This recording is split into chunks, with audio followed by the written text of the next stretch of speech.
In this lecture, we'll be working on creating the UI for our wallet. On the right, I have an example of a wallet I created, and on the top we have the word wallet.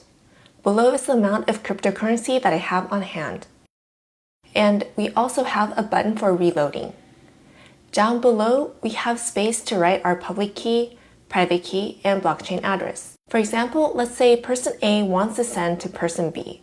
We'll enter person B's blockchain address and the amount person A wants to send. Let's say that's 1.0. This is how this interface works, and this is what we want to create from now. First, let's look at our wallet server, and inside we have templates. Within this, we have index.html. From now, we're going to work with this and create a UI that's similar to the one to the right. This is HTML, so if you're already familiar with this, you could just use the HTML file that I created. This isn't a course on HTML, so I won't be going into too much detail about it. And first, our title will be wallet. Later on, we want to use jQuery, so here we'll be entering the Google URL for hosting jQuery. And I'm going to pull up this website, and this is Google Hosted Libraries. The URL for this is developers.google.com/speed/libraries. Here we have a Google hosted jQuery library. What we're going to do is we're going to use this as is, so we'll copy this and paste it into our HTML. This time we're using jQuery, but using React or jQuery web framework might be the current trend. The interface we want to create is really simple, so we'll just stick to using jQuery. If we use something like React, this lecture may become a little difficult, so for this, we're going to stick to jQuery. Now onto the body. First, we'll use div to work on creating this top section of our interface. Our header will be h1, then wallet.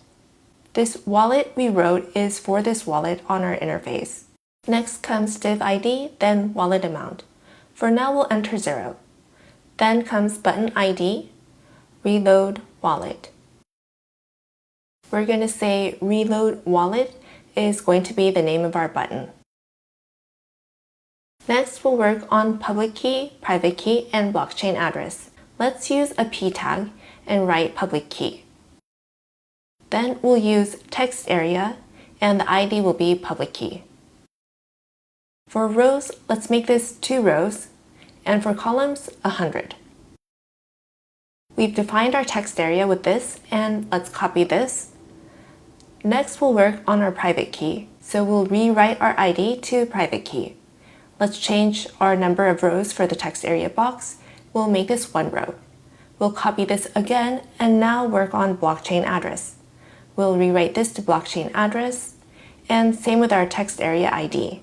We'll rewrite this to blockchain address, and for the dimensions, we'll keep as is.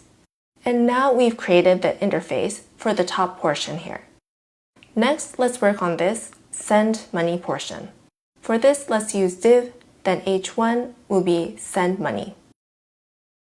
Then div address. We'll use input and create an input ID of recipient blockchain address. Let's make the size 100, and our type will be text. Let's put in a break, then the amount. The input ID will be send amount, and the type will be text.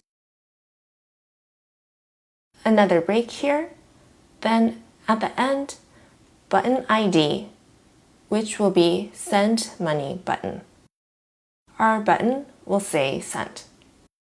Now that we've gotten this far, let's restart our wallet server.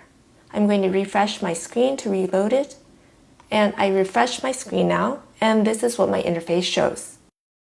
You could make mistakes when copying and rewriting lines, so if you think you might have made a mistake, you can always refer to the source code that I've provided in this course. Now let's move on to our next lecture.